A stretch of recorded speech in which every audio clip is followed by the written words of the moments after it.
Monday Morning House Call is sponsored by Primary Care Centers of Hazard, Hindman, Hayden, and Vico, focusing on your family's health. Welcome back into Mountain News this morning. We're joined today by Marty Feltner. Thanks for being here with us. Thank you. And we're going to talk about asthma in children. So first off, just tell us, what is asthma? Well, asthma is a problem that affects the air passages in your lungs. And when you have asthma, your lungs are already a little bit inflamed and swollen. So it makes them really, really sensitive to things called triggers that can make you have an asthma attack. Okay, and how common is that in children? It's extremely common, actually. There's 5 million youngsters in the United States that are known to have it. Aww. But a good thing to know is also up to 10% of America's best athletes have asthma too. Well, so that's if it's interesting. controlled, it won't slow you down. Okay, so what are some of the symptoms then? Symptoms of asthma is shortness of breath, wheezing, tightness in your chest that can cause pain, and coughing.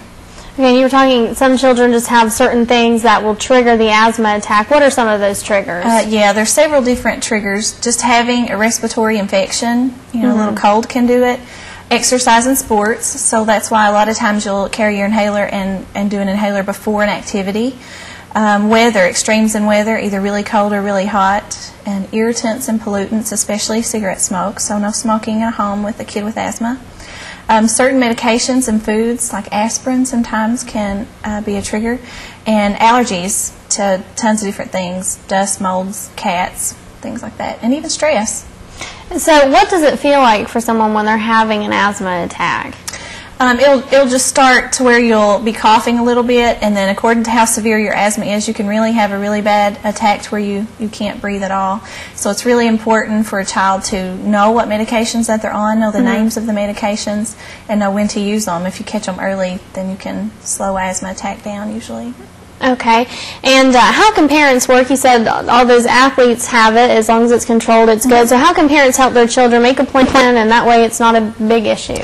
Yeah, educating your children, like I said, knowing what medications that they're on so that they can tell their teachers and that they can know how to handle it if you're away from your child, if they're away from you.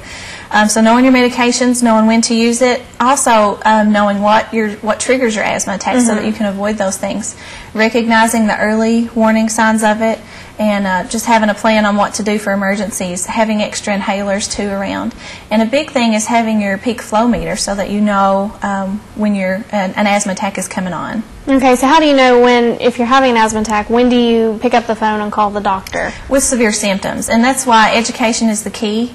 So your healthcare provider can really educate you on when to do those things, and having the peak flow meter can let you know too what your lungs are looking like and when to do something about it. Okay, well thank you for being here with us this morning. Thank you. You're watching Mountain News This Morning.